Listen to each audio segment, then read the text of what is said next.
We are back for one last time for the 2017 Fantasy Supercross season. Been a good year. Awesome, ups and downs, excitement. It came down to the wire. So most exciting championship in years. Yeah. 250s and 450s. So much. It's been an awesome time. And we want to thank you guys who are watching, you guys who have been watching us all year long, who have been commenting. It's been an absolute blast. Now, we got a lot to talk about today. We're going to announce the winners, our top 4 winners, the prizes that we're going to be giving away to those people. Also going to give you a few cool stats that that happened throughout the year. But first, let's talk about Vegas. I mean, where do you start? You got Tomac, Dungey battling, and Tomac playing cat and mouse, so he'd slow down, let Dungey catch up. That was the strategy he chose. I kind of liked it. I didn't even think about him doing anything like that. Well, when I was watching the race, I didn't realize he was doing that. I just thought, man, Dungey's not letting him go. But then I actually watched the highlights, and I was like, okay, there was a few spots where Tomac, you could tell, was like letting Dungey pass. Gosh, it happened so fast. I didn't even really think about it. I was just, there's so much going on. You're going through so many scenarios in your head. As it was happening, I literally was thinking, this could happen. Like, if Dungey had one mistake, he was going to get passed by 5 or 6 guys. It was close. It was crazy. It was exciting to watch. I must have watched it 2 or 3 times just to get the whole deal out of it. But. Yeah. But we had a few shout-outs to a couple riders, too. Dean Wilson got another top 5. There's so much excitement around, you don't even realize it. And Josh Grant got his first podium in the last round of the year. I mean, he just ended on fire. I don't know if anybody had a better second half compared to their first half than him. So. That was pretty cool. Now, we don't usually talk about 250s, but I think Zach Osborne. Yeah, I mean, those guys were out of control. Do you agree with the pass? Not. I mean, I liked it. Dude, coming down to a championship. Couple turns before the finish, you got to do it. But did you see I saw a thing that there was some miscommunication with Savachi and his team. Yeah. That they wrote champ on his pit board too early, and so he was just cruising. Yeah, bad move. Bad move for the whole team. It ain't over till it's over. That was a gap getting closed so fast. So I'm excited to see, you know, how many of those guys move up for next year. It's going to make fantasy and Supercross just a lot more exciting. So now we got some studs and duds for the entire year. Some riders who just did not live up to the potential that we thought they would, and we've also got some studs, some riders that impressed. And you know, let's talk about next year. So for the duds, who do you think did not live up to their potential? I mean, the guy who comes to the top of my mind is Justin Barcia. I mean, where has he been the last 3 years? I mean, I'm a huge Barcia fan. I like him up there. Yeah. I like the nickname Bam Bam for him. He's fun to watch, and he's always been fast. I don't know what's going on, so I just hope he comes back strong next year. Who do you got? I got a few on here. I've got Reed, even though he did have a couple top 5s, but even still, you go from being top 5 and then lapped, getting in the way, top 5. He just all over the map. You couldn't just count on Reed to have a solid finish. And then Bogle. Bogle's season I'm sorry, I feel like wild. I'm picking on Bogle a lot, but his season was wild. I don't know what was going on. He had 2 hole shots this year, but no top 5 finishes. That guy just crashed all the time. His average finish was somewhere around 14th. Is that bad? Yeah, I don't know. Hopefully he comes back strong too. But Reed is I like Reed, but man, a lot of people picked him. He's always up there in the top of the picks every week, but how many top 5s did he make all year? Yeah. 2, 3? So. Well, now, speaking of Reed, we got a couple things to talk about. We have some 2018 predictions. We want you guys to comment below. Get into this conversation.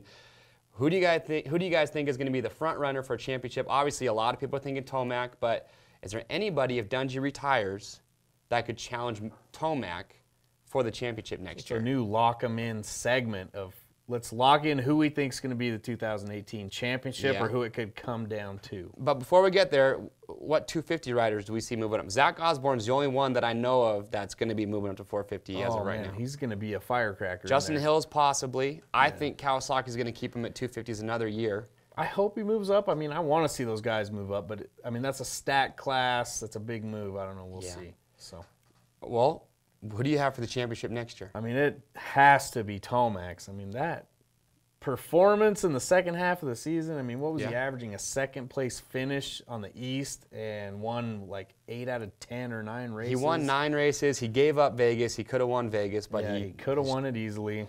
But, I mean, it's going to come down to him. I think the rider to really watch next year, I'm going to say it, Blake Baggett. I mean, he had a solid year. First year on that bike on the KTM. Yeah, I want to see what the second year will do for him.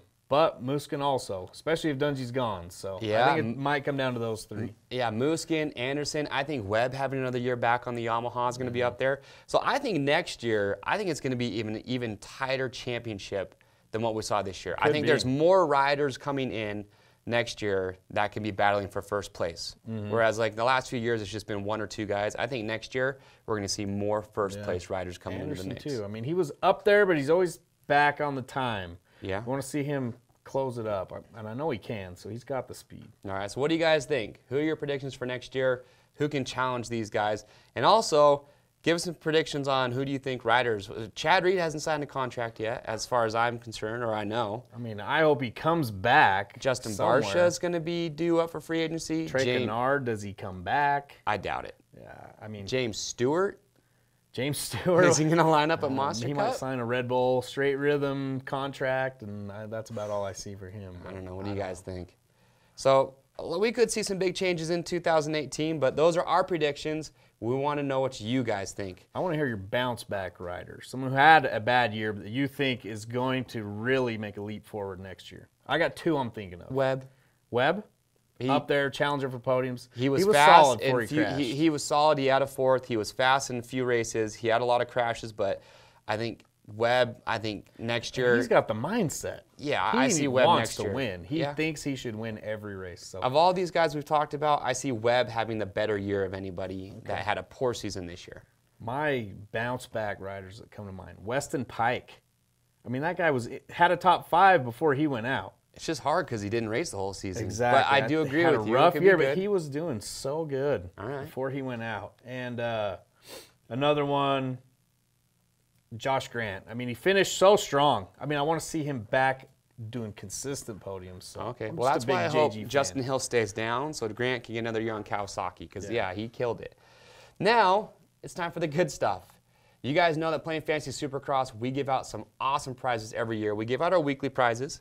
But at the end of the year, we give out some killer prizes. And we want to announce our top 4 winners and tell you guys about the prizes they're going to win because this is going to motivate you to make sure you get signed up again to play next year. And if you didn't sign up this year or if you got started late, this is going to make you want to make sure you get to every round next year. So, Christian, give us our top 2. I mean, our top 2 winners, Meg Wow, the first female winner we've ever had. She killed it, made a late season push, got into first place. Michigan? From Michigan. Yeah. We talked to her earlier this week. Big racing family and group. She's stoked. Okay.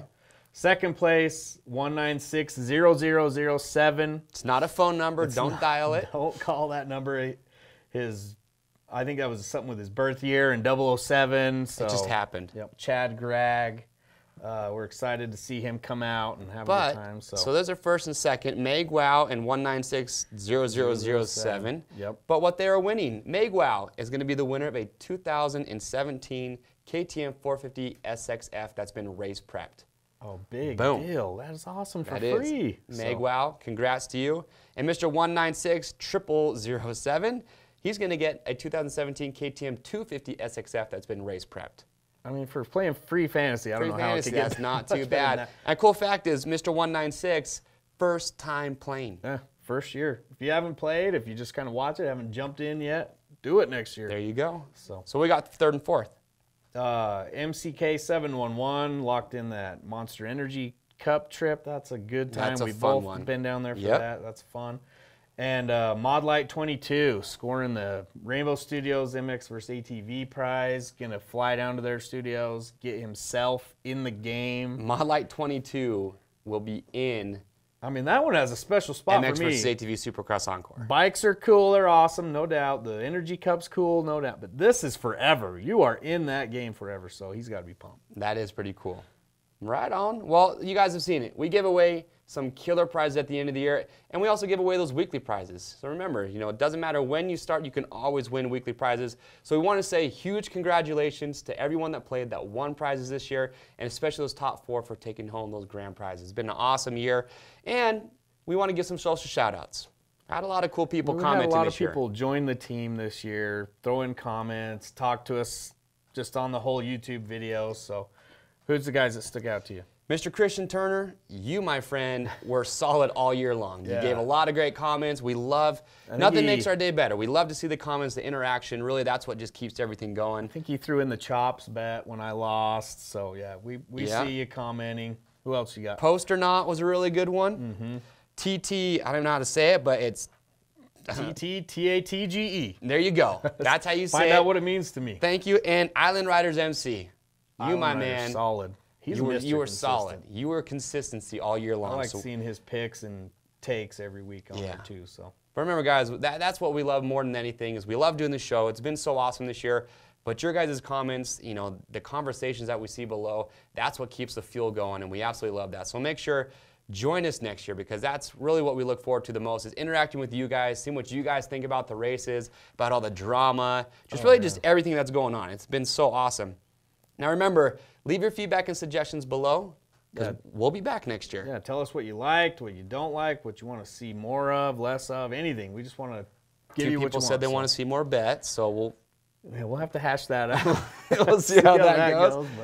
So share this with your friends. Tell all your family members, your friends that didn't play this year. Tell them to get signed up next year. Tell them about the prizes we give away. Tell them about the top 10 weekly winners each week. Introduce them to the fan page. Go to RMFantasy SX.com where they can join our group. They can play with us. You know, it's awesome. It's free. It takes just watching Supercross to a whole new level. So it is free. Join up with us. We'd love to hear from you. So yeah, so there it is. That is our final season finale, our recap of the 2017 Fantasy Supercross show. Thank you so much again for joining us. Now to leave you guys on a good note, we're going to play a little clip of some of our favorite moments from this season. I am Chase. I'm Christian. We'll see you next year. So we both left Mooskin. We both think Mooskin's out of the top 5 for A1. He's no chance making my top 5. Okay. It's Marvin Musquin to leave him out of your top 5, but I mean, I don't put him on my podium this week. Okay. So getting close to the Tomaculate disaster at this point. I mean, we thought he'd be contending for wins. Yeah. I mean, let's have a quick moment of silence for everyone out there, including K-Rock, for just a really bad week. Back to it. Okay, let's do it. Jason Anderson get DQ'd. He got freeze raid by Mr. Grew. Other words, Vince Freezy. Who will be next? Who will be next to get freeze raid? That is a good question. Are you leaving him in? No, he's out. Why not? Tomaculate disaster, you called him last week? Let's hear your reasons. Most surprising, Eli Tomac comes out, smokes the competition, wins by a long shot. What do you got going on here? I don't want to talk too much about it. It's a sensitive subject. Yeah. I am sorry. If you watched last week's episode, you know what this is about. The Tomaculate disaster's out? I don't want to talk about it. Okay, I did notice 2 whoop sections. Can I get a whoop whoop, please? Whoop whoop! I'm going to lock it down. Can you hear it? There's a train coming. I can't hear that. It is big and it is moving. It is the Tomac train and I am on it. Tomac wins again. Did it twice in a row. He will three-peat, folks. After that, where's Mooskin? It's turning back into Marvin Musquin. Put him in your top 5? Yeah. Mooskin's going to do it as Sorry, well. Are you on a Mooskin train right now? I'm firing it up. I'm on the Mooskin subway train. I'm calling it the death race of Arlington. We beat up Tomac and Mooskin. Marvin Musquin put him in. He wins convincingly. So I say Tomac is out. What is that? I think the Dungy Camp's calling. You need to beat him up, get him a win. I left Anderson out this week. He's probably going to win. Yeah, I wouldn't be surprised. Because the train is moving, and it ain't slowing down. I finally bought a ticket to it. You bought a ticket to my train? I mean, that was impressive. Did you just say Dungy jumping? I'm Dungy jumping away from him right now and jumping on the Tomac train. Hashtag that. You are Dungy jumping. Dungy jumping if you're taking him out of your top spot. You can hardly wait for him to break in the top 5. I can hardly wait for him to be in 10th place. I know, the stats tell me that too, but my heart, I can't even talk about him now. All right. So I'm finally jumping on it. I got room in my caboose if you want to come on over. That's one way of putting it, yes. Okay. Bought a ticket to the Tomac train. I'm taking it to the promised land. Nope. Clearly, I did not do very well in this bet. Oh, it's I actually only scored 15 points. It can really wreck a season or a day or a beard if you don't watch that. So. That was almost 10 years ago. That was a decade ago. It was a long time ago, but he's fathered time. He doesn't care. He's fathered time. So, dude, if you get wild card correctly based off of your stat you just gave, I might have cracked into the Matrix or something. You did it, dude. You solved Catch me in Vegas at the end of the year. That's how he is. No, you lock him in. I don't want to pull a This isn't lock him in with a fail save. It says lock him in. I don't want to. Some won, some lost. Clearly, more losers than winners. Getting more serious I every said I'd week. do the unibrow if I you lost. stuck. Well, Captain Crunch, what do we get for stats this week? Oh, the crunching has been done, and the average. I had Mooskin's Pride. Yeah, minor injury. A minor injury. Slight a little bruising boo-boo. on that. So hopefully, Mooskin's Pride. Hopefully it's better this week. We'll see. I don't know. Justin Bam Bam, Barsha himself. Okay. And how the tables have turned. It's heating up all over. Dude, I felt pretty good when I got 3 picks right because I knew you were stressing. I was not feeling good. Got to take some risks. Nope. Got to take some risks. Oh, not too. You just got to pick the Sometimes right they don't week. pay This off, might though. be it. Yep. All right. Well, I feel like you're spinning a web of lies to these people. I'm just kidding. No, he could come back. I mean, he had a rough week, just like Reed. I mean, and we've got a special guest. What's up? Seven Deuce in the house. Mr. Adam Ectingknapp is joining us today. Just get it over with, just like a shot. There we go. Oh, jeez. He ate all the seeds and everything. How are you doing over there, bud? Give it a minute. It just got real. You okay? You look a little bit red. How's that going down? He's chewing, folks. Down the hatch. Oh. Here we go. He has not swallowed yet. Oh, he swallowed. Oh, there's something. Oh, the heat burps. Oh, here we go. Oh, no. Oh, gosh. Oh, my gosh. We're going to need to go to commercial. Back in a minute. Oh, here we go. Oh, my gosh. Are you going to throw up? No, I need some water. Oh, dude, I can't handle that. All right. Sorry for the interruption. It's bad. I do not recommend doing it. Yeah, get them in. Did you put it in your pocket? You're not thinking clearly. I can't feel my throat. We both put web in our we got top caught 5. in a web of web lies. of lies. A web of lies and deception after Webb qualified. Coming from our upper management, I didn't know this, but it's actually a health hazard to take a shot of cinnamon because if you inhale it, it's not good for the lungs. Might have been a sign on that one that we tied. I mean, So, HR had to step in. We're sorry to let you down, but HR had to step in, and because we tied, we're not going to do the cinnamon shot. So it's just the way please she don't hate goes. us. Just the way she goes.